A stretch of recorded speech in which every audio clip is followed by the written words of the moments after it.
بإحسان إلى يوم الدين. أما بعد. قال الله تعالى: أعوذ بالله من الشيطان الرجيم. يا أيها الذين آمنوا اتقوا الله حق تقاته ولا تموتن إلا وأنتم مسلمون. يا أيها الذين آمنوا اتقوا الله وقولوا قولا سديدا يصلح لكم أعمالكم ويغفر لكم ذنوبكم ومن يطع الله ورسوله فقد فاز فوزا عظيما. معاشر المسلمين sidang jemaah Jumat dan insyaallah dirahmati dan dimuliakan Allah Subhanahu wa taala. Pertama-tama kita mengucapkan puji dan puji syukur kepada Allah Subhanahu wa taala di mana pada hari ini, pada hari yang mulia ini, kita masih diberikan kesempatan, kita masih diberikan kekuatan, dan yang paling penting adalah nikmat iman. Sehingga dengan nikmat iman ini kita masih mampu menggerakkan hati kita, kita masih mampu melangkahkan kaki kita ke tempat yang sangat mulia ini dan mubarak ini. Salawat serta salam semoga senantiasa tercurahkan kepada baginda Nabi Muhammad sallallahu alaihi wasallam, Nabi yang dimana menjadi saudara kita, Nabi yang dimana menjadi panutan kita, dan Nabi pula yang dimana yang telah membawa kita dari alam dalam gulita menuju alam yang terang benderang atau dengan kataran minal zulumati ila nur. Ma'asyiral muslimin, sidang jemaah Jumat yang insyaallah dirahmati dan dimuliakan Allah Subhanahu wa taala. Waktu semakin mendekati kita, waktu bergilir tanpa terasa, dan tidak lama lagi kita akan memasuki tahun baru Hijriah yang kita kenal dengan 1 Muharram. Apa sesungguhnya pelajaran moral yang kita bisa ambil dari sejarah hijrahnya Rasulullah Muhammad sallallahu alaihi wasallam? Kita mengingat kembali sejarah hijrah ketika Rasulullah sallallahu alaihi wasallam sebelum diangkat menjadi nabi dan rasul, ketika usia beliau 1 sampai 40 tahun, penduduk Mekah sangat mencintai Rasulullah. Bahkan salah satu bentuk kecintaan orang-orang Mekah kepada Muhammad sallallahu alaihi wasallam sebelum diangkat menjadi rasul, sebelum diangkat menjadi bapak ataupun tokoh yang menyelesaikan permasalahan di Mekah pada waktu itu. Dan salah satu yang paling terkenal dan paling masyhur dalam kisah ketika Hajar Aswad ini diletakkan di Mekah setelah Ka'bah dibuka, kemudian Hajar Aswad ini diletakkan di posisi awal. Suku-suku di Mekah yang ada pada saat itu bertengkar, berselisih karena merasa kami lebih berhak, kami lebih layak untuk meletakkan batu Hajar Aswad itu. Mereka berselisih berhari-hari. Akhirnya Abu Jahal mengambil keputusan yang kita percayakan adalah Muhammad, yang pada saat itu usia Nabi Muhammad sallallahu alaihi wasallam masih 36 tahun. Sejak masih muda, Rasulullah sallallahu alaihi wasallam digelari oleh penduduk Mekah pada waktu itu sebagai Al-Abi. Ketika Abu Jahal menunjuk Muhammad, bagaimana kalau Muhammad yang kita percayakan untuk menyelesaikan masalah kita? Seluruh suku yang berada di Mekah setuju dan selesailah masalah itu tanpa ada yang merasa dirugikan. Begitu hormat dan begitu respeknya orang-orang Mekah pada saat itu kepada Muhammad.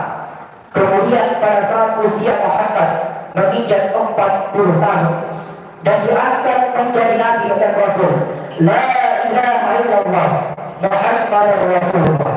Setelah mendeklarasikan hal ini, tokoh-tokoh masyarakat Mekah pada saat itu mulai terusik. Akhirnya mereka melakukan perlawanan, bukan karena benci kepada Muhammad, tapi tokoh-tokoh di tempat pada waktu itu yang sudah berada pada zona nyamannya merasa terusik. Jadi ada orang yang merasa terusik dengan itu karena dia merasa sudah nyaman selama ini. Dia Abu Jahal, Abu Sufyan dan Abu Jahal, Abu Lahab dan Abu Sufyan serta kawan-kawannya. Dan yang kita kenal tokoh-tokoh Quraisy waktu itu menolak, bahkan bukan menolak ajaran Muhammad, tapi karena membencinya, bahkan zona nyaman tergeser. Akhirnya mereka melakukan perlawanan dan puncaknya mereka kafir-kafir Quraisy menghina, bahkan sampai menteror kami. Tidak cukup sampai di situ, jiwa mereka pun terancam untuk dibunuh. Akhirnya Allah Subhanahu wa taala memerintahkan Rasulullah untuk hijrah dari Mekah ke Madinah. Ketika itu rumah Nabi diketuk. Sejarah menceritakan orang yang lewat pasti kelihatan, tapi Allah memerintahkan Rasulullah membaca ayat وَجَعَلْنَا مِنْ بَيْنِ أَيْدِيهِمْ سَدًّا وَمِنْ خَلْفِهِمْ سَدًّا فَأَغْشَيْنَاهُمْ فَهُمْ لَا يُبْصِرُونَ. Allah menutup mata mereka seolah-olah ada dinding depan, ada dinding di belakang, ada dinding di samping kiri kanan. Muhammad lewat, tak satu orang pun yang melihatnya. Nabi pun melanjutkan perjalanannya, bersembunyi 3 hari di Gawur. Pada saat itu Abu Jahal karena jengkelnya membuat sayembara, mengatakan, siapa yang mendapati Nabi Muhammad, siapa yang mendapati Muhammad dalam keadaan hidup atau mati, saya berikan hadiah 100 ekor unta yang kira-kira kalau dirupiahkan sekarang 2,5 miliar. Maka menjadilah orang-orang yang mengejar hadiah tersebut, yang mengejar Muhammad. Salah satu orang yang hebat mencari jejak pada saat itu namanya Suraqah bin Malik. Hanya perlu memiliki penciuman yang tajam. Kira-kira kalau kita istilahkan sekarang adalah anjing pelacak. Dan apa yang terjadi? Dia dapati Muhammad, tapi ketika kuda Suraqah bin Malik maju, Suraqah terjatuh karena kudanya, kalau bahasanya sekarang, jemping. Akhirnya Suraqah bin Malik jatuh sampai 3 kali berturut-turut. Kemudian Suraqah bin Malik berkata, Muhammad bukan orang biasa. Muhammad dijaga oleh Allah Subhanahu wa taala. Subhanallah. Suraqah yang tadinya keluar ingin membunuh Nabi, pulang membawa hidayah. Dan betapa banyak kita, betapa banyak orang di luar sana keluar membawa iman, keluar dalam keadaan muslim, tapi pulang membawa barakah. Suraqah bin Malik keluar dengan keadaan sangat benci kepada Rasulullah, tapi pada saat itu Suraqah bin Malik pulang membawa hidayah dari Allah Subhanahu wa taala. 3 hari 3 malam Nabi bersembunyi di Gawur, sampai 2 itu pun didapati oleh Abu Jahal dan kawan-kawan. Kira-kira kalau istilahnya sekarang adalah densus, karena pada saat itu Abu Jahal membentuk pasukan khusus untuk mengejar Nabi. Misalnya kira-kira mengatakan, matilah kita, Abu Jahal menemukan kita. Tapi pada saat itu dengan terangnya Rasulullah SAW mengatakan, Abu Bakar, la tahzan, inna Allaha ma'ana. Abu Bakar, tenang, Allah Subhanahu wa taala bersama kita. Pada saat itu Abu Bakar hakul yakin, merasa tenang, karena orang yang menjadikan kita adalah orang yang dekat dengan Allah Subhanahu wa taala, orang yang mengabdikan hidupnya hanya untuk Allah Subhanahu wa taala. Kira-kira bila sekarang ada orang yang jarang sholat, jarang puasa, jarang beribadah kepada Allah Subhanahu wa taala, hidupnya hanya dipakai untuk maksiat, terus mengatakan la tahzan, apakah kita ini akan yakin dengan perkataan tersebut? Pasti tidak. Alhamdulillah, dengan izin Allah, Rasulullah terlindungi hanya dengan mengirimkan laga-laga yang membuat sarang. Dengan izin Allah, laba-laba yang rapi itu mengalahkan Yesusnya Abu Jahal. Lalu Nabi melanjutkan perjalanannya sampailah Nabi di Madinah. Apa yang pertama kali dibangun Rasulullah ketika sampai di Madinah? Yang pertama kali dibangun Rasulullah bukan rumah beliau, tapi yang pertama dibangun adalah masjid. Dan setelah itu Rasulullah SAW mengumpulkan kaum muhajirin, mengumpulkan kaum ansar, mengumpulkan sahabat-sahabat yang ikut hijrah ke Madinah serta penduduk asli kaum Madinah yakni kaum ansar. Terus Rasulullah SAW berpidato di depan sahabat, terus mengatakan, saudara-saudara sekalian, marilah saya tunjukkan perbuatan amalan yang apabila kalian melakukannya, kalian akan selamat. Bukan hanya selamat di dunia, tapi insya Allah selamat sampai di akhirat. Kira-kira kalau kita ditanya seperti ini, pasti jawab semua kita mau. Terus apa kata Nabi yang pertama?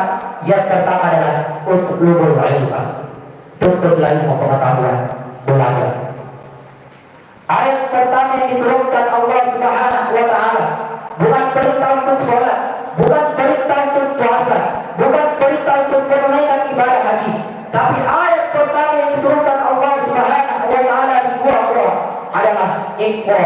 Artinya apa? Mau maju kita, mau selamat kita dunia sampai akhirat, kedepankan ilmu pengetahuan, kedepankan pendidikan.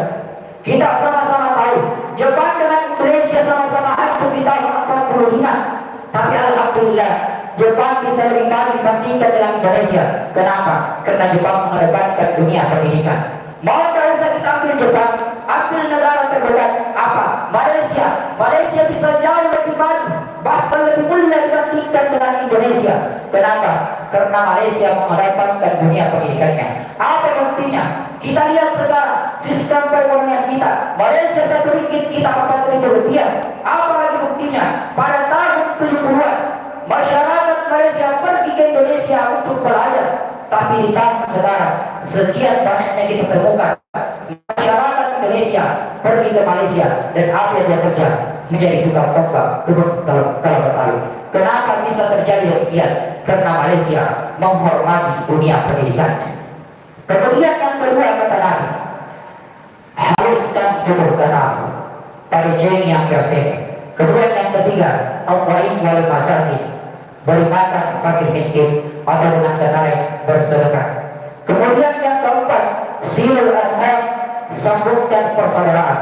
Betapa banyak orang di luar sana sukses karena memiliki banyak jaringan, karena memiliki sistem persaudaraan mereka baik dengan orang lain, tapi tidak banyak di luar sana. Tidak banyak di luar sana sengsara karena banyak musuh-musuh di sekitarnya.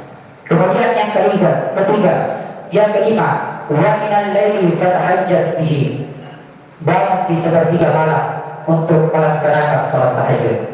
Ketika kita melihat perkataan Rasulullah, poin yang disampaikan oleh Rasulullah, di sini kita dapat melihat kecerdasan Rasulullah Muhammad Sallallahu Alaihi Wasallam. Coba bayangkan, angka 1 sampai 4 adalah hubungan horizontal kita kepada manusia, sedangkan angka terakhir adalah hubungan vertikal kita kepada Allah Subhanahu wa Ta'ala. Boleh kita bekerja dengan manusia, boleh, tapi jangan lupa yang kita jadikan bikin kita adalah Allah Subhanahu wa Ta'ala. Yang kita jadikan sebagai pegangan kita Subhanahu wa Ta'ala. Berharap kepada pimpinan ada habis masa jabatannya. Berharap kepada manusia belum tentu sanggup membantu kita, tapi berharap kepada Allah Subhanahu wa Ta'ala. Pasti Allah Subhanahu wa Ta'ala akan membantu kita dunia sampai di akhirat. Masyaallah muslimin sidang jamaah yang insyaallah dirahmati dan dimuliakan Allah Subhanahu wa Ta'ala. Apa pesan orang yang dapat kita ambil dari sejarah singkat ini? Yang pertama, hijrah itu ujian keimanan buat umat Islam. Kita cinta kepada materi, kita cinta kepada keluarga, bahkan saudara dan kita cinta.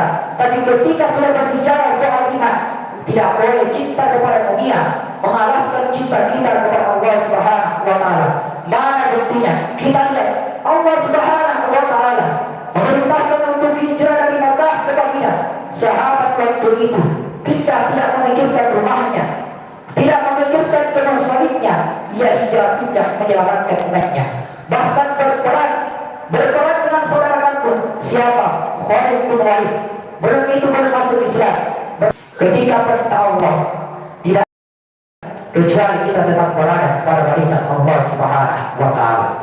Betapa banyak orang demi harta, demi jabatan, demi popularitas yang mengorbankan agama. Dan kita lihat fakta sejarah kehidupan ini.